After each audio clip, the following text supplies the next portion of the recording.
masih buru-buru bilang aja pesananmu lagi transit di DC Cakung King. Dalam pacaran gitu kan, yang namanya komunikasi itu penting kan. Kalau gak ada komunikasi itu pasti hubungan tersebut gak berjalan lancar kan. Halo semuanya, kembali lagi bersama gua di podcast yang spontan ini tapi agak serius dikit. Nah, kali ini kita akan membahas tentang strategi pemasaran. Sebelumnya nama gua Aulia Viko Haryadi dan kali ini lokasi kita ini di outdoor. Agak sejuk sih, habis hujan. Nah, di sini saya nggak sendirian. Kita kedatangan 2 narasumber yang sangat top, markotop dah pokoknya. Mereka juga berpengalaman di bidangnya, mulai ada yang dari thrifting, top up game online gitu, sampai ekspor dan impor. Dan yang pertama ini narasumber kita kali ini orangnya ini multi talenta banget lah. Nah, dia tuh pernah kerja sebagai thrifting, top up game online. Nah, sekarang tuh dia bahkan sampai jadi barista. Nah, oke, ya kita sambut nih. Kok kita sambut sih? Kurang enak nih. Ya udahlah. Ini dia Mas Awang. Nah, Mas Awang, gimana kabarnya Mas Awang? Halo Vigo, alhamdulillah baik sekali ya kabarku. Nah, kabarnya baik sekali tuh guys. Aku mau tanya nih ke Mas Awang. Awal-awal langsung ku tanya aja deh, gak apa-apa dah. Kan Mas Awang ini multi talenta banget. Nah, pasti Mas Awang nih punya cerita yang seru banget dari bisnis thrifting shop, top up game online, bahkan sekarang kan sampai jadi barista nih, dia dikerja sebagai barista.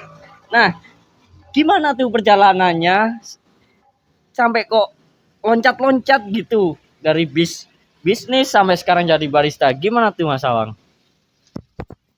Jadi sebenarnya dari awal itu kan aku mulai dari top up game online. Nah, itu aku mulai dari SMA kelas 10 kayaknya. Nah, awalnya itu dari aku sendiri yang suka top up game online, terus kepikiran kan kayak ini kayaknya peluang bisnis nih. Jadi akhirnya coba cari-cari dan ternyata nemu cara top upnya. Akhirnya buka, terus lumayan lah. Nah, setelah itu aku kerja dulu jadi barista. Ada setahun, akhirnya masuk kuliah. Nah, pas mau masuk kuliah itu aku nyoba-nyoba thrifting sama temanku berdua. Jadi ya begitulah. Oke, baik. Menarik sekali nih. Nanti kita akan kupas pengalaman dari Mas Awang beserta tips-tipsnya juga. Tapi kita juga kedatangan narasumber satu lagi. Dia tuh berbakat sekali di bidang pemasaran lah menurut saya. Dia juga berpengalaman bekerja sebagai marketing gitu sampai ke ekspor dan impor. Nah, ini ada Kak Torik dah sebelah gua nih. Oke. Sebelah gua nih ada Kak Torik. Nah, aku mau bertanya nih ke Mas Torik. Kalau ngomongin digital marketing sampai ekspor impor nih, kan tentunya ada tips-tips yang bakal Mas Torik kupas hari ini. Tapi sebelum ke itu, gua mau tanya sih, apa yang bikin Mas Torik bisa eksplorasi banyak bidang kayak gitu? Oke, sebelumnya mungkin gue perkenalan dulu kali ya. Oke, perkenalkan nama gue Ahmad Toriko Rizky. Jadi gue itu pernah mencoba di berbagai bidang sampai di ekspor impor. Nah, bidangnya tuh apa aja sih ya? Nah, gue itu pernah jualan online atau mungkin online shop lah gitu kan. Nah, itu jualan sepatu gitu atau mungkin jualan snack juga. Nah, akhirnya tuh di situ juga kayak ngerasain lah gimana sih persaingannya jualan online gitu di pasar lokal. Akhirnya tuh ngerasa kayak berat banget gitu. Akhirnya beralih lah ke bidang ekspor impor yang dimana tuh kayak orang tuh masih jarang tahu atau jarang ngerti gitu. Nah, buat tips and triknya mungkin kita bahas lebih lanjut setelah apa yang ditanyakan oleh Mas Vigo ini lah ya. Oke, jadi untuk kalian semua di episode kali ini tuh kita akan bahas tentang strategi pemasaran dari bisnis kecil hingga sampai ekspor dan impor. Nah, tentunya banyak tips and trik dan yang kalian semua bakal butuhin deh. Pokoknya tonton terus podcast ini. Tapi sebelum masuk ke sana nih, ada hal yang jadi di unek-unek saya nih. Untuk Mas Awang, waktu jadi barista nih, ada nggak kayak apa itu momen-momen absurd dari Mas Awang itu? Apa pernah kayak salah ngasih pesanan gitu ke pelanggan atau hal yang lain kayak gitu?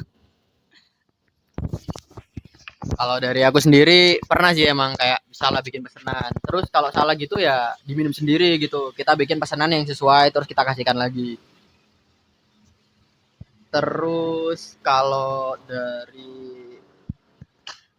dari top up game online sih mungkin lebih kayak miskom gitu sih, kayak lucu aja gitu kayak kan aku open gift skin Mobile Legend. Nah, itu ada customer yang bilang, "Loh, gift itu bukannya ngasih ya, kayak jadi gratis gitu kok bayar gitu." Lebih ke lucu aja sih.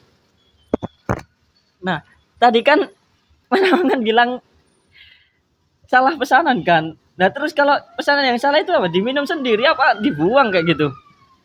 Nah, kalau salah pesanan gitu biasanya diminum sendiri. Soalnya customer kan pesennya apa, kita harus ngasih sesuai pesanan itu. Jadi diminum sendiri.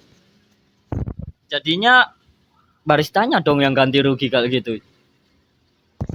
Kalau di tempat kerjaku sih enggak ya, karena emang profesional aja sih. Jadi kalau salah ya ya udah, kalau nggak diminum ya dibuang aja gitu, nggak usah dikasihin ke pelanggan. Oke, lucu sekali ternyata. Untuk Mas Torik nih, lu pernah nggak sih kayak ketemu klien yang permintaannya itu aneh-aneh macam-macam, entah asik banget lah, kayak gimana-gimana gitu. Oke, kalau mungkin lucu dan absurd sih yang pasti itu ada ya. Dulu tuh gue itu sebagai marketing di salah satu EO atau event organizer lah.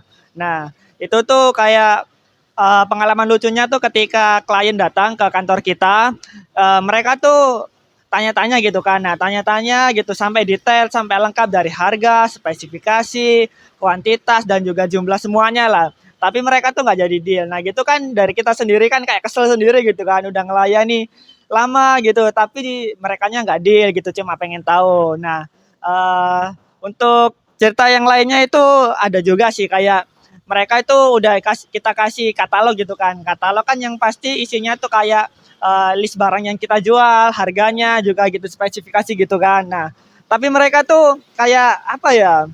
Tanya di luar katalog kita gitu loh. Nah, apa yang kita jual malah apa yang mereka tanya gitu kan. Jadinya tuh gak ada nyambung sama sekali gitu loh. Jadinya tuh kayak apa sih kayak klien ini gitu. Lebih kayak gak jelas gitu. Tapi kan kita sebagai kayak marketing atau mungkin sebagai frontliner gitu lah, kita tuh juga harus ramah lah ke klien. Gimana lagi kan ya. Tapi ya absurd sih pasti ada lah gitu ceritanya. Kalau ketemu kayak pelanggan-pelanggan kayak gitu, ya agak ngempet-ngempet dikit pasti kan ya Mas ya.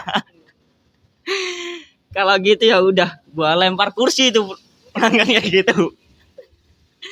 Oke, baik. Ini kita mulai serius sedikit lah. Yang pertama nih, gua mau tanya lagi ke Mas Awang. Mas Awang kan, Mas, lo kan pernah di thrifting. Nah, apa strategi pemasaran yang lo pakai itu buat ningkatin penjualanmu? Apakah ada trik khusus kayak gitu buat ningkatin apa gitu, ada atau santet menyantet kah atau apa gitu? Kalau buat thrifting, kalau dari aku sendiri sih visual ya. Jadi gimana caranya kita ngefoto barang kita thrifting itu kan bahan bekas, bahan second gitu, barang bekas. Jadi kita itu harus ngefoto, kita bersihin juga gimana caranya barang itu jadi menarik. Sama pas itu aku sama temanku itu buat dia jadi modelnya. Jadi kayak temanku tingginya berapa, ini ada ukuran-ukurannya lebih jelas lah. Jadi kira-kira kalau ada customer mau beli ukurannya sama itu tahu kalau dipakai jadi kayak gimana. Nah, sama kalau thrifting itu kalau bisa cari barang yang bagus sih. Jadi barang yang bagus dan harganya murah. Jadi kayak gitu. Nah, kalau Mas Awang ini biasanya kan penjualannya itu difokuskan di mana, Mas? Kalau dari thriftingnya itu. Kalau dari thrifting sih sebenarnya platform utama kita itu di IG, tapi promosi kita itu dari Facebook, dari WA juga ke teman-teman. Tapi ada juga kalau customer mau beli tapi ragu online, kita pakai pihak ketiga itu pakai Shopee. Jadi rek bershopee gitulah. Oke, baik. Kalau kan di thrifting shop nih konten-kontennya menarik sih. Kalau di barista, kalau saya coba tanya di barista dah saat Mas Awang juga jadi konten apa itu juga ngonten juga apa hanya sekedar apa nih? Iya, jualan doang udah gitu udah apa ada trik yang lain? Kan aku pernah kerja di 2 tempat coffee shop ya. Nah, di tempatku yang pertama itu nggak ada bikin konten karena ini coffee shopnya lumayan besar, banyak cabangnya. Jadi kayak konten-konten itu dari pusat semua gitu. Jadi kita cuman ngejualin, jalanin teknik marketingnya kayak upselling, nawarin promo. Nah, tapi kalau di tempat kerjaku yang coffee shop satunya lagi itu aku diajarin sih buat konten kayak bener-bener buat konten. Jadi konten itu nggak cuman berisi video, konten itu bisa foto, video atau bahkan bisa suara juga. Nah, di situ aku juga kayak mikir mau buat konten video apa, ini skripnya gimana, terus tujuannya itu apa, konteksnya tadi sama bikin copywriting biar menarik customer. Nah, dari konten-konten itu pernah nggak kayak FYP banyak gitu atau sampai di endorse kayak gitu, Mas? Kalau FYP kayaknya sih pernah ya. Kan kalau di kerjaan itu nge-share-nya ke IG sama Facebook. Nah, itu video paling banyak itu mencapai 6.000 sampai 7.000 views deh. Tapi kayaknya kebanyakan itu dari Facebook. Tapi kalau sampai di endorse sih belum pernah. Kalau dari Facebook nih, kan Facebook terkenal apa ini? Sama bapak-bapak gitu kan. Nah, iya kan? Iya kan? Jadi kalau FYP di Facebook kan berarti kayak gimana ya? Iya, kayak nggak sesuai kan? Berarti target utamanya bukan ke anak muda kalau jadi di coffee shop kayak gitu. Atau kalau gitu cara untuk meningkatkan apa itu strateginya strategi marketingnya gimana dong? Kalau kalau buat konten strategi marketingnya itu sebenarnya itu sih ikutin yang lagi tren. Tapi kita juga harus ubah gitu, nggak boleh plek ketiplek. Terus buat konten yang menarik. Nah, kalau buat yang Facebook itu iya sih sebenarnya kebanyakan yang pakai itu bapak-bapak. Tapi aku sendiri juga masih sering pakai karena seru aja sih Facebook. Jadi emang sebenarnya anak muda itu lebih ke Instagram ya. Jadi ya nggak apa-apa, kita tetap nge-share dua-duanya di Facebook jalan, di IG juga jalan gitu. Ini ada pertanyaan di unek-unek saya lagi nih. Waktu lo jadi barista, kalau ngomong soal storytelling untuk jualan menu nih, bisa toh kasih contoh gimana storytelling itu kayak bikin pelanggan bisa tertarik gitu loh. Jadi ini kalau aku contohin yang tempat kerjaku yang dulu ya. Dulu itu ada nama menunya itu Godzilla Latte ya. Nah, jadi itu sebenarnya kopi, susu sama charcoal. Jadi kan ada yang nanya gitu kan. Kayak, "Mas, ini kenapa namanya Godzilla Latte gitu?" Oh, ini karena tampilan luarnya itu mirip siripnya Godzilla, Kak. Maksudnya kulit luarnya. Jadi kayak abu-abu, hitam, coklat gitu. Nah, terus ada juga kayak apa? Hojicha gitu kan banyak yang nggak tahu. Hojicha itu apa? Kita jelasin kalau hojicha itu mirip matcha, teh Jepang yang rasanya itu lebih manis. Sama apa lagi ya? Oh, ada juga Sapporo latte. Kayak di atasnya itu ada foamnya. Itu kayak misal ada yang nanya, "Ini Sapporo itu apa, Kak?" Jadi Sapporo itu kayak kopi susu salted karamel terus di atasnya itu dikasih foam terus dikasih salted karamel lagi. Kenapa namanya Sapporo? Karena di Jepang itu kota Sapporo itu terkenal sama saljunya. Jadi kayak apa foam di atas itu kayak menggambarkan saljunya gitu sih. Baik baik.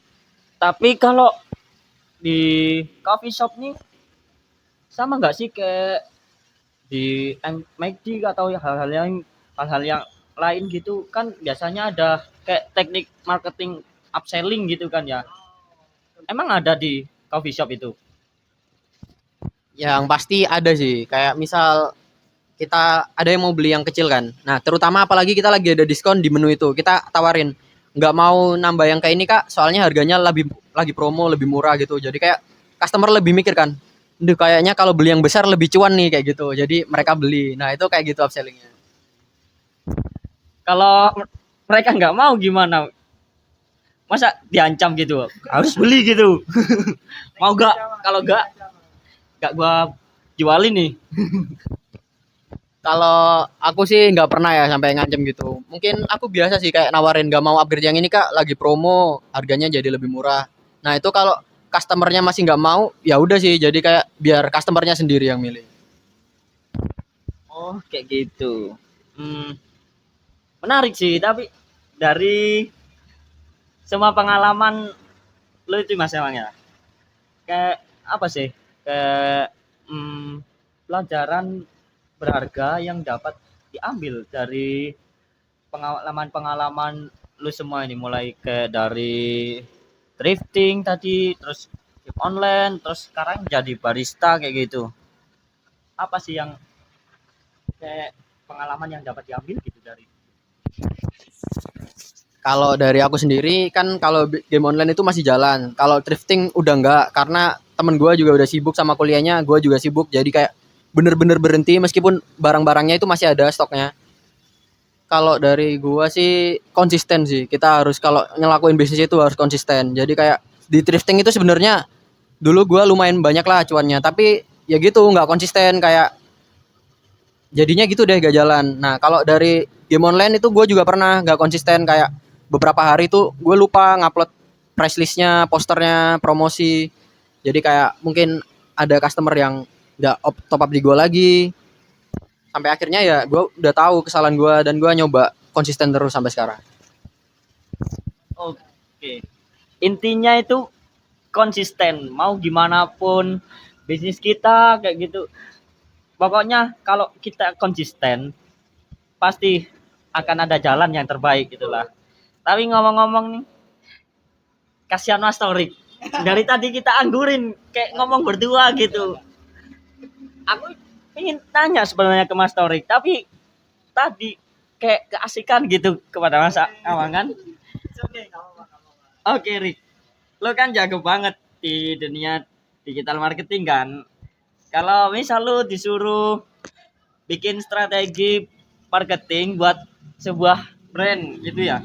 Apa sih langkah pertama yang bakal lo ambil gitu? Bakal lo buat gitu.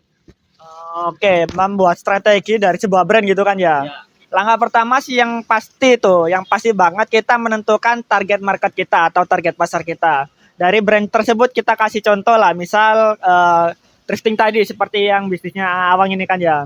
Nah, target marketnya tuh siapa? Yang pasti tuh orang yang cari-cari baju atau cari-cari apalah outfit segala macam gitu kan. Yang pasti sesuai sama target marketnya gitu. Yang kedua tuh pasti teknik marketing atau memperbaiki produk dulu. Atau mungkin marketing juga bisa sih. Intinya tuh marketing sama produk tuh berbarengan seiringan lah gitu. Tapi kalau saranku sendiri yang selanjutnya itu kita yang pasti memperbaiki produk. Kenapa? Ketika produk kita itu bagus, orang itu walaupun marketing kita jelek tuh pasti orang lihat, oh betul, produknya tuh bagus gitu. Walaupun marketingnya kayak jalan sedikit atau kayak kurang gitu lah. Nah, yang ketiga tuh baru marketing. Nah, setelah ketiga komponen ini tuh kayak lengkap gitu. Yang pasti tuh kurang lebih brandnya tuh kayak oke banget lah atau mungkin bisa berjalan lebih baik gitu. Karena ketika target pasarnya udah, terus produknya udah diperbagus atau produknya tuh kayak difokusin lah. Terus yang ketiga itu marketingnya udah diperbagus, itu tuh pasti kayak brand tersebut berjalan lancar gitu sih. Menurutku sih itu strateginya. Oke, tapi misal kalau dari ketiga tadi itu kayak gimana ya? Ada hambatan-hambatan kayak gitu, entah targetnya nggak sesuai, entah ada kendala lain kayak gitu. Gimana sih kayak misal cara menanggulanginya gitu? Ada nggak? Atau masa ya mau di plan A terus gitu? Kan harus kan selalu ada plan A, plan B dan plan C gitu kan. Nah, itu gimana, Mas? Yang pasti plan tuh harus ada ya. Ketika plan A lu itu gagal, lu itu harus ganti ke plan B. Ketika plan B lu tuh gagal, lu harus ganti ke plan C. Intinya sebelum memulai bisnis tuh pasti lu harus punya plan tuh. Nah, untuk hambatan atau kegagalan atau mungkin sebuah kayak masalah gitulah. Nah, mungkin kalau dari target market misal salah nih. Nah, lu tuh kayak harus research ulang gitu atau mungkin lu lihat kompetitor lu. Kompetitor lu tuh kayak misal thrifting lain gitu kan. Nah, dia tuh kayak testimoninya lihat di siapa atau di anak muda mungkin atau di orang-orang yang kayak outfitable gitu kan ya. Terus kalau misal yang kedua nih kayak produk lu tuh kurang bagus, nah perbaiki lagi tuh produknya kayak misal thrifting bajunya tadi ada yang kayak masih kusut atau gimana ya kan pasti harus diperbaiki gitu kan kalau mau dijual gitu. Sama marketing nih. Nah, marketing nih itu tuh yang paling krusial gitu kalau misal ada hambatan. Karena tuh marketing tuh bukan hal yang sepele sih ya. Gimana ketika marketing lu berhasil pasti marketing lu itu bagus banget gitu. Tapi ketika marketing lu itu gagal, pasti ada kayak masalah atau hambatan. Nah, gimana cara menyelesaikan masalah atau hambatannya? Itu tuh yang pasti gue nggak bisa ngasih solusi pasti atau ngasih saran yang pasti, tapi itu tuh kayak berdasarkan pelajaran aja lah. Contoh nih, misal lu kayak ngiklan gitu kan, ngiklan di sosmed. Lah, ngiklan di sosmed itu kan ada beberapa stepnya gitu kan ya. Ketika lu udah ngiklan pertama nih, oh ternyata gagal, terus targetnya itu nggak sesuai atau targetnya nggak tercapai, terus penjualannya juga nggak ada nih. Yang pasti yang selanjutnya tuh lu pasti ubah gitu kan, cara iklannya gitu kan. Nah di situ tuh kayak lu menyelesaikan masalah atau menyelesaikan hambatan lu tuh pasti dari apa yang lu pelajari sebelumnya begitu. Jadinya kayak nggak bisa ada solusi atau hal pasti, tapi yang menjadi saran gua itu yaitu belajar dari kesalahan sebelumnya gitu. Kalau marketing sih gitu sih. Aku mau nambahin. Jadi yang dibilang Mas Tower tadi bener banget sih. Yang penting juga produk sama jasanya itu dipastiin sama dijaga lah kualitasnya. Soalnya pernah pas aku jadi barista itu ada customer yang selalu pesen americano, padahal americano sendiri di sana itu jarang dipromosiin. Mungkin karena americano di situ enak banget ya, jadi dia hampir setiap hari sih beli. Iya, udah jadi langganan deh. Kalau datang tuh pasti gini, Mas, biasanya kayak gitu pasti tuh. Itu orangnya buka pintu udah aku buatin. Udah jadi kayak gitu ya. Tapi Mas Torik nih, ngomong-ngomong di dunia ekspor dan ekspor, pasti ada tantangan kayak lintas budaya gitu loh Mas, ya kan? Nah, gimana cara mengatasi perbedaan lintas budaya itu loh? Saat entah negosiasi atau pemasaran kepada klien luar negeri, kan juga bahasanya juga berbeda kan antara Indonesia juga dan Inggris. Entah itu orang Cina kan biasanya juga bahasa Cina kan, gitu kan? Ya, itu gimana? Kalau mengatasi ya mungkin kita bisa jeda dulu nggak sih? Karena lagi azan maghrib nih. Bentar ya, kita tunggu dulu.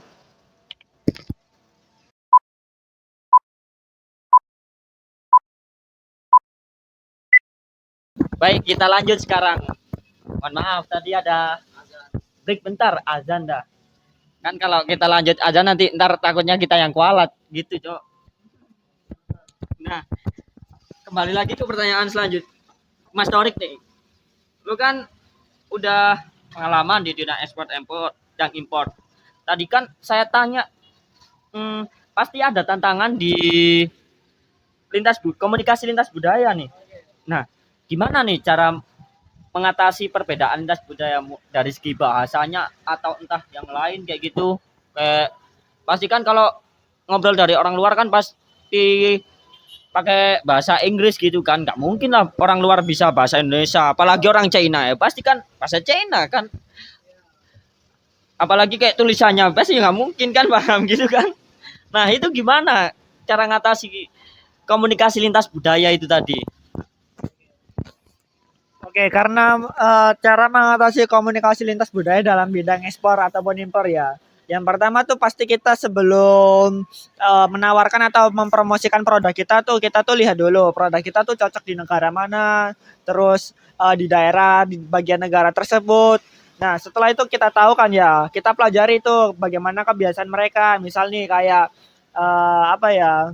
Contohnya deh orang Jepang kan pasti disiplin, terus bercandanya tuh kurang atau mungkin mereka tuh lebih sering ke langsung to the point gitu lah apa yang mereka bahas sama apa yang kita jual gitu kan. Nah, jadinya tuh kayak kurang lebih kita harus mempelajari dulu gitu tempat apa target kita melakukan penjualan produk kita gitu. Setelah kita mempelajari gitu kan ya, kita yang pasti menggunakan bahasa internasional nih, pasti bahasa Inggris gitu kan. Kita belajar bahasa Inggris dulu, harus well language lah kalau dalam bahasa Inggris kita gitu kan.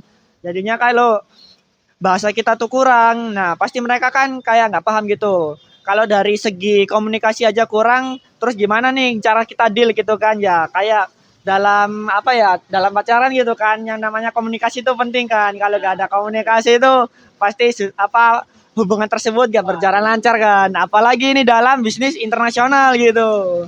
Jadinya tuh komunikasi itu penting banget sama mempelajari kebiasaan mereka gitu. Kayak kita mempelajari kebiasaan gebetan kita gitu. Betul sih harus mempelajari sama komunikasi, mempelajari kebiasaan begitu sih. Ini kalau diterusin kayak ke soal cinta-cintaan nih kayaknya ini lo lagi berbunga-bunga nih di cinta-cintaan nih pasti nih. Kan saya nggak bahas ke sana tiba-tiba dibahas gila kan. Karena berhubungan sih. Baik. Ada benarnya juga kalau komunikasi itu sangat penting untuk. Nah, selanjutnya nih kalau aku ada pertanyaan lagi nih. Misal kalau apa tadi ya? Lanjutlah. Gua lupa anjir. Oh iya, baru ingat. Kalau komunikasi dengan orang luar tuh lebih banyak menggunakan chatting atau langsung lewat telepon lo itu? Iya. Kalau misal komunikasi nih ya, bagian komunikasi tuh kita tuh lebih sering lewat chat nih.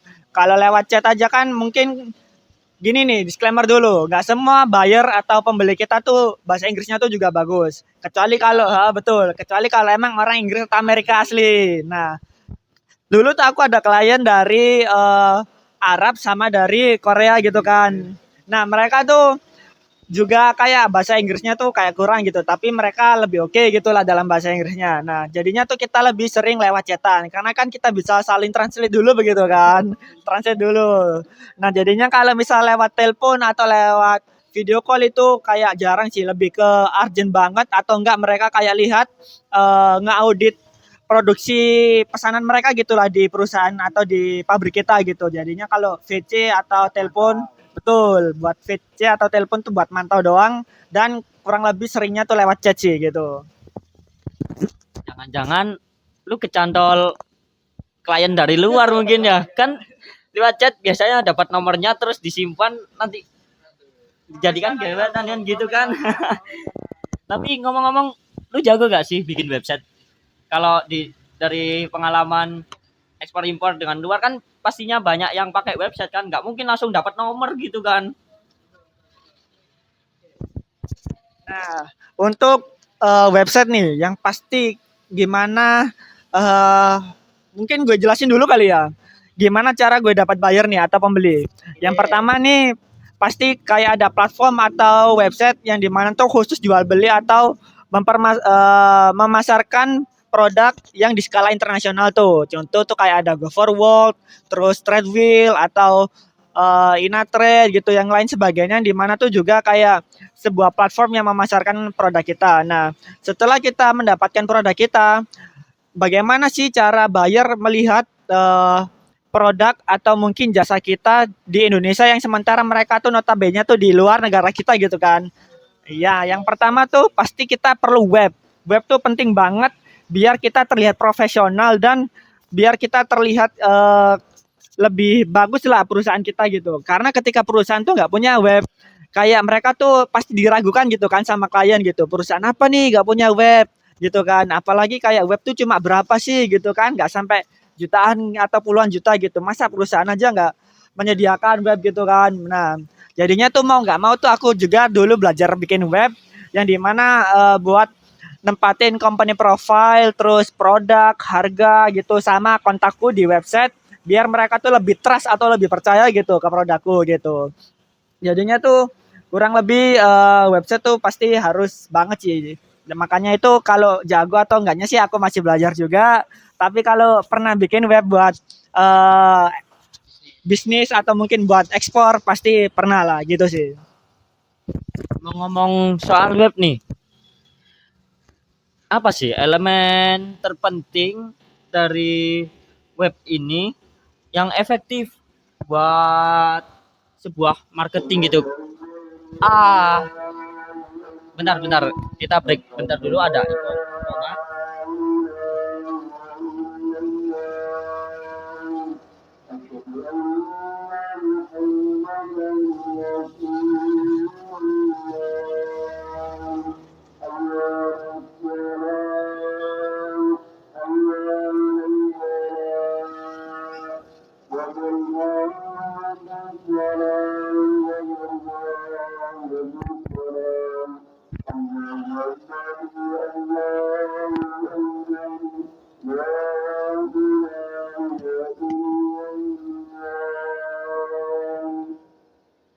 Oke, kulangi lagi ya pertanyaannya. Menurut lo nih, untuk sebuah website, pasti kan ada elemen-elemen yang penting nih. Nah, itu kan saya mau tanya nih, elemen-elemen yang penting buat sebuah dari sebuah website buat marketing itu apa? Elemennya yang terpenting gitu. Sebelum mencapai elemen marketing sih mungkin di elemen dasar website dulu kali ya. Kalau elemen dasar website tuh yang pertama tuh pasti layout lah ya, layout website. Bagaimana cara kita menata website kita biar terlihat rapi, biar terlihat bagus atau mungkin biar terlihat profesional lah gitu. Ketika klien mengunjungi website kita tuh jadi mereka tuh nyaman gitu lihat tata letak website kita.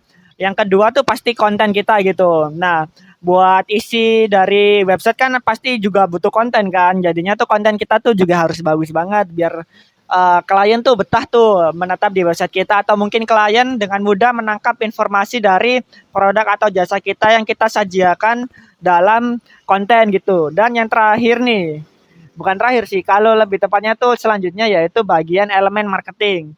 Pasti itu ada SEO atau Search Engine Optimization. Nah, website tuh perlu SEO biar kayak si klien tuh mencari produk kita tuh website kita tuh tampil di teratas di search engine lah atau di Google gitu. Jadinya kayak buat elemen marketing tuh pasti kita butuh SEO lah atau mungkin butuh SEM juga. SEM tuh search engine marketing yang dimana kita tuh mempromosikan website kita atau mengiklankan website kita biar menjadi top teratas daripada kompetitor-kompetitor kita gitu. Gitu sih untuk elemen marketing dalam website menurutku yang pernah aku pakai sebelumnya gitu. Sejauh ini di dunia ekspor impor menurut lo pusing nggak atau menarik? Nah, gimana tuh? Apa ada klien-klien yang kayak mintanya yang unik-unik banget gitu, bukan ke asup sih, tapi kayak permintaannya tuh kayak unik banget, entah ada tambahan lain atau gimana gitu kan, jelas bikin pusing. Atau menurut lo jadi tantangan atau menarik juga gitu, kayak gimana? Jadi ini yang gue ceritain hal menarik dulu atau hal yang pusing dulu nih? Yang menarik dulu kali. Oke, yang menarik tuh gini nih. Yang pasti kan seperti yang kita bahas sebelumnya gitu kan ya, lintas budaya gitu. Nah, jadi tuh ini masih ada hubungan sama sebelumnya. Jadi itu hal menariknya tuh ketika gue kan udah masarin produk di berbagai platform gitu kan. Lah, terus ada kayak klien tuh dari anggap aja negara inilah. Jadi kita nggak ngejelekin atau mungkin nggak nyebut negaranya biar tetap keep private gitu lah. Jadi tuh negara tersebut tuh mencari produk yang kita jual gitu kan. Nah, gue tuh nawarin produk gue sesuai harga yang kita pasarkan atau mungkin harga yang kita jual gitulah. Jadi kayak kita tuh nggak biar rugi gitu. Nah, cerita lucunya tuh kayak gini. Jadi ketika gue udah menawarkan produk gue itu, yang dimana kalau misal kita tuh umumnya kan jualan kan pasti mencari untung kan ya. Nah, gue udah masarin atau menawarkan produk gue ke klien. Anggap aja produk A nih harganya sekian sekian sekian. Nah itu tuh kayak udah pas banget lah untuk harga ekspor gitu kan. Nah si klien tuh nawar gitu. Nawarnya tuh nggak beda 11-12 gitu, nggak, bedanya tuh anjlok banget, anjlok parah di bawah harga bayar. Gak ngotak betul. Harga yang mereka apa tawarkan itu atau yang mereka minta tuh gak ngotak banget. Nah, itu yang pasti tuh kalau yang nawar gitu tahu sendiri lah. Gitu kan. Jadinya kayak ketika mereka naik, ketika si klien atau bayar tuh nawar, pasti harganya gak ngotak banget. Nah, itu tuh kayak bikin pusing juga gitu kan. Nah, jadinya tuh kayak gimana ya? Mereka tuh butuh barangnya, tapi mereka nawarnya tuh juga gak ngotak gitu. Nah, sementara kita kan sebagai pebisnis gitu juga gak boleh sampai rugi juga gitu kan. Makanya kayak oh ya udahlah kita ambil tengahnya gitu, kita pas-pasin gitu. Kalau masih mereka nggak mau atau nawarnya nggak ngotak ya udah kita skip gitu. Jadi hal menariknya tuh kayak penawaran mereka yang nggak ngotak, yang dimana kalau setelah gue apa tawarkan itu tuh harga pasar banget. Jadinya tuh gimana ya? Itu sih yang menariknya gitu. Tapi juga bikin pusing juga gitu. Nah, setelah kayak mereka lepas gitu kan ya udah kita tinggal cari klien atau calon buyer lagi gitu di berbagai platform yang lain gitu. Jadinya nggak usah ambil pusing-pusing banget lah. Kayak nggak cuma itu aja bayarnya, pasti ada yang lain kok gitu sih. Tapi kayak ada nggak ke customer gitu minta ayo cepet dan kirim cepat kirim gitu, ada nggak kayak gitu? Kalau gua sih ya lu sini aja langsung kayak gitulah, ambil sendiri gitu. Kalau ada atau nggak ada sih pasti jawabannya tuh ada banget. Kayak mereka tuh ya anggap aja nih project dalam ekspor kan yang pastikan kuantitinya kan nggak sedikit kan, pasti besar banget, entah itu tontonan atau mungkin kayak kubikan gitu. Nah, jadinya tuh produksi tuh pasti gak seminggu 2 minggu gitu, pasti bulanan atau mungkin hampir setengah tahun gitu lah. Aku tuh pernah paling lama gitu. Nah, jadi kayak ada sih kayak calon klien tuh ya, mereka tuh masih tahap minta sampel tuh, minta sampel doang. Lah, minta sampel kan misal di hari Sabtu gitu kan, sementara hari Sabtu Minggu kan pasti pabrikan libur gitu kan. Nah, tapi kliennya minta dikirim hari itu juga, padahal tuh cuma sampel, mereka tuh juga minta gratis gitu, udah gratis, terus kayak ngeburu-buruin gitu kan, kayak kurang ajar banget gitu. Tapi ya gimana lagi, namanya klien kan kita juga harus berbuat baik gitu. Terus ketika mereka minta buru-buru, ya kita jawab lah, kita juga profesional di sini, kita juga kayak ada apa namanya bekerja dengan betul, ada SOP, ada bekerja dengan pabrik. Jadinya kayak kita tuh nggak boleh menyalahi aturan yang dimana hari libur ya hari libur gitu, hari kerja ya hari kerja gitu. Jadinya kalau mereka kayak ngeburu-buruin kayak gitu, yang pasti sih kita tuh juga nggak boleh kayak gregetan gitu kayak tadi, tapi juga harus tanggapi dengan kayak profesional. Nggak bisa sir kita tuh masih libur kalau hari Sabtu Minggu. Jadinya kalau misal sampel walaupun cuma sebatas sampel yang dimana cuma beberapa dari produk kita tuh tetap harus di hari kerja gitu tuh. Apalagi dari pihak pengirimannya juga kan pasti hari Sabtu Minggu juga libur gitu sih. Tapi jangan-jangan apa ini dapatnya customer dari orang Amerika kayak gitu, lu bilang sabar ini hari libur, lu nggak tahu ini hari apa, Sabtu kayak gitu kan, terus dia bilang di sini masih Jumat bang. Kalau sampel gitu ongkirnya ditanggung siapa? Ongkir ditanggung, bisa ditanggung kita, bisa ditanggung si pembeli, tergantung dia dilansir. Tapi pastinya lebih banyak pembeli gak sih? Betul. Kalau jauh nih, jauh misal di luar benua Asia, pasti ditanggung si pembeli. Kalau dari sini atau mungkin dari negara tetangga, kita pun nggak masalah sih gitu. Kayak gitu pengirimannya berapa sih? Paling murah dah kayak gitu. Pengiriman tuh tergantung itu ya, tergantung kuantitas kita ya, atau mungkin tergantung dari jenis kontainer kita nih, atau mungkin tergantung jarak juga. Anggap aja kita asumsikanlah satu kontainer 20 feet ke Malaysia nih. Nah itu tuh bisa memakan waktu sekitar kurang lebih 1 bulanan itu. Walaupun negara tetangga gitu kan. Itu tuh karena apa ya?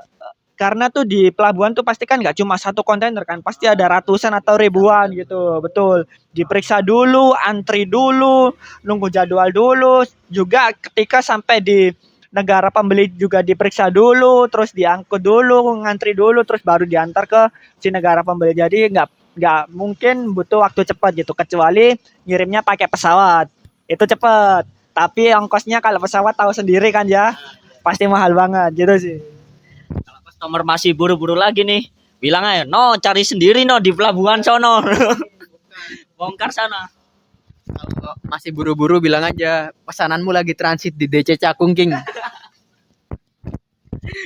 Oke, balik lagi. Tapi Mas Torik untuk Mas Awang nih, kan ngomongin tren sekarang kan, digital marketing kan terus berkembang. Nah, menurut lo nih, apa sih kayak yang harus dipelajari dari anak-anak muda kayak Gen Z zaman sekarang yang mau, oh iya, untuk kita yang baru mau berkecimpung di dunia digital marketing kayak gitulah. Apa sih kayak yang harus dipelajari awal-awal gitu ya? Sedikit aja Mas Awang atau Mas Torik. Kalau dari aku, apalagi terutama kita Gen Z ya, kita harus tahu sih Gen Z itu sukanya apa. Nah, misal kalau sekarang mungkin kan banyak yang suka K-pop sama anime kan. Nah, itu bisa aja kita ambil cuan dari dunia situ. Mungkin jual merchandise atau jual apa. Soalnya aku pernah ngecek di Shopee itu rame banget yang beli sampai 10.000 terjual. Dan itu bisa jadi ladang cuan sih. Sama kalau zaman sekarang itu, kalau dulu ya, kita lihat anime itu dibilang kan, wah wibu. Tapi sekarang itu enggak. Sekarang itu kayak anime itu banyak yang nonton, artis-artis, influencer. Jadi kayak lihat anime itu jadi hal yang malah trending gitu. Iya. Jadi kalau kita bisa manfaatin hal-hal kayak gini, itu bakal cuan banget. Kalau dari Mas Torik ada gak? Atau sama? Kalau dari Awang tadi kan kayak mencari peluang dari sebuah market gitu kan ya. Kalau dari aku kayak marketing tuh yang pertama tuh belajar dari apa ya? Mungkin dari hal basic dulu deh, kayak apa itu marketing, terus kayak bagaimana cara memasarkan, atau mungkin cara di toko online atau segala macam gitu. Nah, itu tuh baru kayak kita belajar dulu gitu. Belajar terus explore terus sampai di teknis-teknis kayak sampai funneling, atau mungkin sampai advertising, atau mungkin sampai kayak yang marketing teknis banget gitulah. Jadinya kurang lebih itu kita tuh harus belajar dari dasar, atau mungkin kita explore banget gitu. Menarik banget. Tapi kan zaman sekarang nih, kalau di konten-konten kan ya, yang tren itu pasti menurut aku sendiri kan, itu kayak dari TikTok dan Instagram gak sih? Buat anak muda nih. Nah, di FYP aku nih selalu muncul ini sekarang nih. Aero Street. Lu juga gak sih? Gila, dia itu tiap hari scroll pasti muncul Aero Street gitu. Gila. Dan sepatu mereka tuh murah, tapi lihat komen-komen nih, apa ya, kayak komennya bagus banget gitu loh, murah, dan mereka juga sering collab juga yang bagus-bagus gitu loh. Lu tahu gak sih apa tuh strateginya kayak gitu biasanya itu? Aero Street ya. Nah, kalau Aero Street gue sendiri tuh dari SMA kelas 10 gue udah tahu nih. Gue kan suka produk-produk lokal nih. Gue kalau mau beli sepatu itu pasti nge-search kayak banyak lah pilihan gue, opsi gue mau beli apa ya di budget segini. Nah, kebetulan dulu gue pas sekolah itu lagi nyari sepatu Keds dan nemu Aero Street. Harganya dulu itu pas awal belum terkenal, harganya serba 99.000. Dan emang sampai sekarang produknya itu apa, sepatunya itu masih ada di rumah, dan itu belum itu sih, belum apa, masih bisa dipakai, layak dipakai. Dan emang ya sampai sekarang itu Aero Street besar banget, dari yang awalnya jual sepatu bisa nyambung ke baju, jaket, sampai ke parfum bahkan sekarang. Dan collab-collabnya juga collab yang official gitu kan. Jadi Kalau yang dari aku rasain dari Aerostate itu emang dari produknya bagus banget kualitasnya. Sama mungkin itu kan pernah kakakku pesen itu salah pesenannya dan itu langsung diinfoin langsung sama customer service-nya lewat WA. Jadi kayak suruh konfirmasi langsung lah cepet. Jadi kayak kompleks banget ya dari dia ya.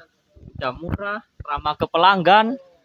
Nah itu kayak jadi poin plus dari mereka nih. Oh baik kan. Mungkin gue mau tambahin ini. Boleh deh. Oke, kalau dari Aerostreet yang gue lihat nih ya, itu mungkin apa yang sebelumnya gue bilang deh, kayak 3 tips dari marketing tadi kayak itu tuh yang pertama dari target pasar. Si Aerostreet ini pasti udah jelas banget kan kalau target pasarnya tuh anak-anak muda gitu. Jadinya tuh mereka tuh udah tertarget gitu, yang dimana tuh udah terbilang sukses lah kalau sepatunya tuh terjual di golongan anak muda seperti Awang sama Vigo tadi gitu kan. Nah, kayak yang di tips pertama tadi itu target pasar mereka tuh udah berhasil banget. Terus dari seperti kata aku tadi nih, yang tips yang kedua yaitu produk. Betul, kata Abang tadi tuh sepatunya tuh awet banget, apalagi dari kelas 10 SMA gitu kan ya. Itu pasti awet banget dan bagus banget. Jadinya tuh kayak kita tuh harus fokus di produk gitu, juga memperbagus produk, apalagi Aerostreet walaupun sepatu lokal tapi kualitasnya tuh nggak kaleng-kaleng sih. Keren banget, bagus banget sih asli. Dan yang ketiga baru memantapkan di bagian marketing tadi. Nah, kalau marketing si Aerostreet ini kayaknya yang kuliah tuh mereka tuh lebih ke sering collab gitu, collab sama hal-hal besar atau mungkin suatu kayak brand-brand yang bagus gitulah. Jadinya itu namanya juga bagus banget di marketingnya. Terus mereka juga sering live gitu di sosmednya, terus diisi kontennya gitu juga mereka menampilkan kayak proses gitu atau mungkin storytelling atau mungkin sebuah konten yang dimana tuh pasti yang membuat para audiens itu tertarik sama pengen beli gitu pastinya gitu sih. Jadinya kayak kurang lebih seperti yang gue bilang tadi, 3 tips tersebut pasti jika berhasil brand tersebut pasti bakal bagus banget gitu sih. Emang gila gebrakannya Eros itu. Lu tau kan kayak di konten-kontennya juga apa nih? Sampai bosnya sendiri gak sih itu yang langsung turun di konten-konten biasanya itu yang kayak tebak harga berapa, banyak yang ngira kayak harga di atas 1 jutaan lebih, 2 juta lebih, ternyata pasti di bawah 300.000, biasanya di bawah 500.000. Gila banget. Nah, bentar.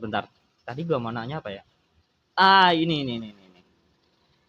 Untuk Mas Awang nih, gua mau tanya. Ada unek-unek. Tadi bentar. Udah aku catat nih sebenarnya. Lu kan pernah dari thrifting nih. Terus sama apa itu? Online shop yang top up game tuh. Terus kalau dibandingin sama usaha gede kayak yang coffee shop yang sekarang lu jadi barista ini, ke tantangan marketingnya tuh apa yang paling beda?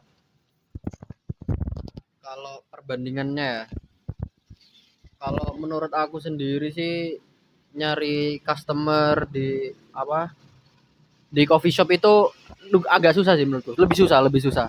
Karena kayak ya kita udah ngelakuin yang terbaik ya, kayak buat konten, ngepost feeds, kita pakai copywriting yang bagus dan kayak misal nih bulan ini sama bulan kemarin kita bandingin itu bahkan kayak bisa kadang itu lebih rame dan kadang juga enggak, kayak lebih susah sih. Sedangkan kalau aku dari top up game online atau thrifting itu lebih ke akunya sendiri. Kalau aku lebih sering nge-share itu emang banyak customer yang bakal ngechat, bakal nanya-nanya gitu.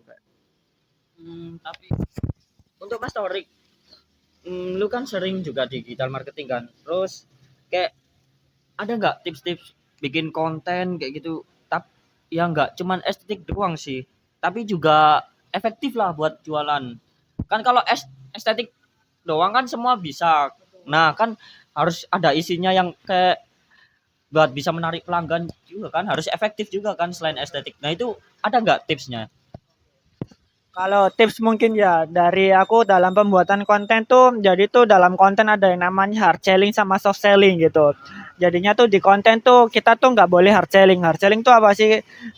Hard selling tuh kayak setiap konten yang kita bikin tuh jualan melulu gitu. Jadinya kayak satu konten ini jualan ini, konten ini jualan ini, betul. Orang tuh lihat tuh jadi bosen gitu. Jadinya kita tuh harus bikin konten yang namanya soft selling, yang dimana kita tuh nggak fokus pada jualan, tapi fokus yang hal lain dari produk atau jasa kita yang membuat produk atau jasa kita tuh menarik gitu. Jadinya betul kita selipin penjualan kita gitu. Nggak harus kelihatan jualan melulu, tapi juga kita harus tampilin hal menarik atau mungkin hal lucu lah, karena kita tahu sendiri kan di Indonesia ini kan suka hal yang lucu-lucu gitu kan gitu. Nah setelah itu kita selipin lah gitu produk atau jasa kita gitu sih. Biasanya tuh konten-konten banyak yang kayak larangan adalah perintah kayak gitu kan ya. Tapi aku lihat di sosmed nih banyak yang kayak produk-produk tuh menggunakan influencer gitu. Nah, seberapa ngaruh sih menurut kalian nih influencer itu? Kalau dari aku sendiri dulu di tempat kerja aku tuh juga pas baru awal launching itu banyak influencer dan kayak ownernya itu bilang nanti ada influencer ini dia minta ini kasih ya sama bawain ini. Nah, jadi emang dari perusahaannya itu udah kerjasama gitu sama banyak influencer. Jadi kayak datengin food vlogger, kayak ngevlog, kayak food vloggernya bilang kayak Mas nanti buat ini saya rekamin ya gini-gini. Oh iya, jadi kayak itu ngaruh banget sih. Soalnya semenjak food vlogger itu datang, emang setelah beberapa hari itu penjualan naik banget. Penjualan naik pastinya lu lembur dong. Pasti dong kayak gitu. Masa enggak? Kalau lembur enggak, cuman apalagi tempat kalau coffee shop di tempatku yang dulu itu kita itu sih kecepatan itu kayak apa ya? Kayak gambaran kita lah. Jadi kita itu kan pakainya bukan gelas ya, kita pakainya cup kan. Jadi kayak tempat kerja kita kopinya itu harus cepet gitu, harus enak dan cepet. Gak ada lembur. Tapi biasanya kalau di coffee shop tuh kayak ada target penjualan nggak sih? Misal kalau ada target penjualan dan udah tercapai itu, nah nanti kan ada yang melebihi target penjualan. Nah itu lu dapat bonus apa atau gimana tuh? Nah, kalau target penjualan sih kayaknya ada dari ownernya, tapi ownernya itu nggak pernah bilang ke kita dan mungkin meskipun tidak tercapai pun gaji pun nggak kepotong. Tapi kalau omset itu lebih dari yang ownernya tentuin itu ada sih, ada kayak bonus gitu. Mungkin kadang gajinya kita dilebihin dan mungkin kayak orang yang ngasih kita beliin kita gitu sih. Nggak kayak yang counter HP yang harus ditarget gini enggak sih. Kalau dari Mas Torik ada tambahan? Ya, yakin? Nih. Oke, kalau dari influencer tadi ya, influencer tuh pasti ngaruh banget nih. Karena apa? Karena menurutku tuh influencer tuh mereka tuh punya masa gitu. Mereka tuh influencer udah terkenal, followernya udah banyak. Jadinya ketika influencer bekerja sama atau mungkin collab dengan kayak kata Awang tadi tuh anggap aja coffee shop gitulah yang jadinya tuh awalnya tuh masa mereka atau mungkin follower mereka yang awalnya nggak tahu coffee shop tempat Awang kerja jadi tahu gitu. Jadinya tuh berpengaruh banget karena influencer ini pasti membawa masanya untuk mengajak mereka ke brand yang collab dengan mereka sih gitu sih. Jadi pengaruh banget gitu. Jadi emang influencer itu iya bener kata Mas Torik ngaruh banget. Soalnya aku juga pernah nih kan lagi sore-sore nge-scroll TikTok. Ini ada nih influencer yang aku follow. Tiba-tiba promosiin tempat makan. Nah, aku langsung FOMO nih, malamnya aku ajak temenku langsung ke sana. Segitu ngaruh banget ya. Nih, untuk kalian berdua, misal kalau kalian harus mulai bisnis dari nol, mulai dari kecil lah. Strategi marketing apa yang akan kalian pilih duluan? Siapa yang mau jawab dulu? Mas Sweet apa langsung nih? Oke deh, Torik dulu deh. Mungkin kalau aku sih dari strategi marketing sih yang pasti online marketing ya. Online marketing tuh contohnya ada sosmed marketing, ada website marketing, ada advertising online gitu. Jadinya tuh ketika gue mulai pemasaran online tersebut yang dimana notabene kan kita tadi mengandaikan kita baru membuat bisnis nih. Nah, untuk mendapatkan kayak audiens atau mungkin calon pembeli kita tuh pasti harus lewat media online lah karena kan sekarang kan di eranya kan kita tuh media online semua gitu kan jadinya tuh yang pasti aku milih online marketing karena ketika aku memulai bisnis tersebut nggak hanya dari teman-temanku yang tahu tapi juga dari para audiensku ketika mereka mengetahui sosmed dari bisnisku tersebut gitu. Jadinya tuh aku memilih online marketing yang dimana contohnya tadi ada sosmed marketing bisa di TikTok atau Instagram atau Facebook segala macem lah. Ada advertising dari mempromosiin atau ngiklanin kontenku, juga ada website ketika aku membuat website atau mungkin ngiklanin websiteku tersebut tadi gitu sih online marketing. Saya pernah dengar. Iya, bagus sekali. Tapi saya pernah dengar nih, kalau mau bikin produk, tapi marketing yang terbaik itu mulut ke mulut. Iya kan? Meskipun kayak apa itu konten kita belum menjangkau yang jauh-jauh gitu, pasti kan dari mulut ke mulut, dari teman ke teman itu pasti sangat berpengaruh tuh. Gimana menurutmu?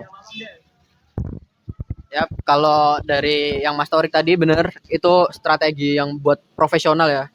Kalau yang dibilang Vigo tadi, yang apa mulut ke mulut, word of mouth maksudnya. Oh iya. Nah, itu. Kalau itu emang penting banget ya. Soalnya kalau aku dulu top up game online itu, pertama kan aku ikut komunitas ML ya, kayak mabar-mabar gitu. Nah, itu pertama itu customerku pertama dari situ dulu.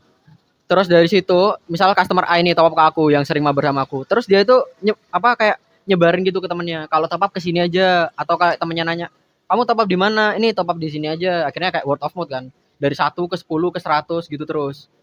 Nah, kalau tips dari aku, kalau aku itu yang pertama kita mau jualan apa, kita jelas produk kita apa, target kita siapa, lalu kita buat brand kita. Jadi kita mau pakai logo apa, namanya apa, dan kita buat kayak motonya gitu, kayak kenapa sih orang harus top up di kita atau kenapa orang harus beli itu kita. Lalu kita buat apa IG-nya biar rapi, kita rapiin feeds-nya, terus buat WA kalau bisa itu WA-nya harus khusus, nggak boleh nyampur sama WA pribadi. Sering-sering promosi sama konsisten aja sih, sama ramah ke pelanggan, jangan marah-marah. Intinya ramah. Anjay. Kalau nggak ramah ya pelanggannya lari semua lah. Pasti tuh. Tapi lu gak ada cita-cita jadi kayak pro player gitu? Kan sering main game online kan? Pasti semua orang kan awalnya kayak pingin sih jadi pro player atau ada sambian joki kayak gitu kah? Kalau rasa kepengen jadi pro player jelas pengen ya. Cuman emang saingannya itu banyak banget. Jadi aku dulu juga ikut turnamen-turnamen sama timku. Itu mentok juara 2 nggak pernah juara 1 karena musuhnya itu waduh gila banget sih kayak aku pernah turnamen ya. Itu turnamennya lumayan besar. Itu juara 2 karena juara satunya itu penjoki terkenal di Surabaya di timnya gitu. Kalau kalau di top up game online ada sih aku buka joki-joki gitu. Kalau pengen jadi pro player ya pengen-pengen aja. Kasian banget diduain mulu. Kayaknya hubungannya juga gitu, sering diduain nih kayaknya nih. Yang satu lagi patah hati, yang satu lagi berbunga-bunga nih guys. Baik, dari sekian banyak yang kita omongin tadi ya.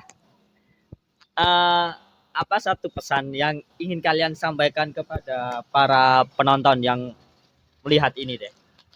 Dari Mas Torik dulu. Tadi kan udah banget terus nih. Kalau dari gue sih ya mungkin pesan tuh satu kata mungkin belajar. Yang pasti belajar tuh buat kita mengetahui apa yang nggak kita ketahui sebelumnya, bisa melihat apa yang belum kita lihat sebelumnya dan bisa mengeksplor lebih jauh apa yang nggak kita lihat atau ketahui atau mungkin apapun itu sebelumnya. Jadinya tuh yang pasti belajar, belajar terus setelah belajar kamu merasa puas harus belajar lagi gitu. Intinya belajar sampai jangan merasa puas gitu sih. Oke, kalau dari aku ya, kalau mau bisnis, bisnis itu kan jualan. Jadi jangan malu sih kalau jualan. Tahu nggak yang malu apa? Tukang. Nah, sama yang penting itu tadi belajar. Terus kita kan jualan pasti juga pengennya untung. Nah, tapi ada pasti fase di mana kita itu bakal rugi. Itu kita jangan bilang kayak, aduh ini pasti bakal rugi terus. Karena emang jualan itu kayak gitu. Kita nggak bisa kayak minta naik terus. Itu kita ada fase di mana kita bakal sepi, bakal rame banget, sepi banget. Dan ya bisnis itu emang kayak gitu.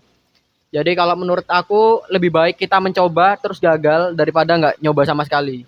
Soalnya kalau gagal pun itu bakal jadi pelajaran buat kita. Tapi pernah nggak sih lo kayak berada kalian lah kayak berada di fase yang stuck banget dan kayak ah saya ingin nyerah aja di bisnis ini kayak gitu. Pernah nggak sih? Kalau aku kalau sampai nyerang enggak sih, tapi kalau sampai ngestak banget itu pernah. Dan ya setelah dipikir-pikir ya kayak kan ini stuck nih, kayak penjualan cuma segini segini segini. Tapi kayak ya masih bersyukur juga karena ada pelanggan setia gitu, customer yang terus aja tetap kita, dan ya udah kita jalin aja sampai kayak bulan-bulan berikutnya ternyata ya lebih rame dari yang masa-masa ngestak gitu. Kalau dari gue sih ya stuck tuh pernah, apalagi di bidang ekspor. Ekspor tuh cari pembelinya tuh susah banget gitu. Nah, stucknya tuh sampai setahun lebih lah, 1,5 tahun tuh pernah gitu kan, nggak pernah dapat pembeli gitu. Terus apa setiap hari konsisten promosiin tapi nggak ada pembeli, stuck. Nah, itu tuh pasti ngerasa kesel banget gitu kan ketika stuck gitu. Kayak gimana ya, udah setiap hari ngelakuin tapi nggak ada progres gitu. Jadinya kayak pengen nyerah, tapi tuh nggak boleh nyerah. Dari kita tuh harus tetap konsisten terus. Nah, setelah konsisten tuh kita tuh jadi nggak tahu kan kapan hasil atau kapan ketika kita mendapatkan pembeli gitu. Nah, ketika sudah mendapatkan pembeli kan kita sudah melihat apa yang kita lakukan sebelumnya gitu. Kita melihat hasilnya gitu. Stuck pernah, tapi nyerah jangan gitu. Ada tambahan lagi nih. Jadi ini kalau aku lihat dari bisnis misal nih makanan ya. Jadi ada nih di dekat rumah aku itu ada orang jual geprek. Nah, gepreknya ini baru kan, kayak kecil gitu tempatnya. Nah, mereka itu pas aku pernah beli di situ, itu enak, rasanya enak. Dan mungkin kalau dari marketingnya aku sendiri nggak tahu ya, karena aku nggak ngecek sampai sana. Tapi menurutku gepreknya itu enak, dan sayangnya itu cuman bertahan berapa bulan, 3 bulan kayaknya. Dan aku mungkin mikir kayak gini ya, kayak kenapa mereka harus tutup dalam 3 bulan? Soalnya mungkin aja orang-orang itu nggak tahu kalau dia itu jual geprek di situ. Kayak mungkin butuh beberapa bulan atau gimana sampai orang itu tahu ini jual geprek dan gepreknya enak gitu sih. Jadi kalau kita udah kayak sepi langsung berhenti tuh jangan sih. Oke. Dari nggak kerasa ya. Aku kira cuman baru kayak 30 menit ternyata udah selama ini gitu kita ngobrol-ngobrol. Kayak gitu dah. Baiklah. Pengalaman mereka ini menarik sekali. Dari yang mulai dari thrifting shop, kemudian ke tempat game online, dan sekarang jadi barista. Juga ada yang pernah bekerja di digital marketing, terus yang di ekspor impor. Dah, mereka multi talent sekali pemirsa. Ya udah, terima kasih lah buat Mas Awang dan Mas Torik, udah sharing-sharing pengalaman kalian pada podcast kali ini, dan ilmu dari Mas Awang dan Mas Torik tadi berguna banget ini. Berguna banget buat misal kalau nanti gua mau bikin produk, gua bakal hire kalian berdua nih. Yang satu buat konten, yang satu buat digital marketingnya atau lain lah. Pasti bakal seru banget kalau kerjasama dengan Torik dan Awang nih. Kenapa nih? Kalau mau tanya bekerja sama atau mungkin pengen kayak sharing-sharing gitulah, mungkin kalian bisa follow IG kita atau mungkin kita tampilin lah IG kita di sini gitu. Oke. Enggak, coba sebutin lah kayak IG-nya. Mas Awang apa nih IG-nya Mas Awang? Kalau IG ku @r_awang. Kalau gue itu @amhatorikur. Udah itu aja. Kalau nomor WA-nya boleh nggak nih? Oke lah. Buat kalian semua, jangan lupa share episode ini ya kalau kalian terbantu. Dan kita ketemu lagi di episode berikutnya. Bye-bye. Yang penting kalau bisnis apa jangan malu. Kalau baik, dah.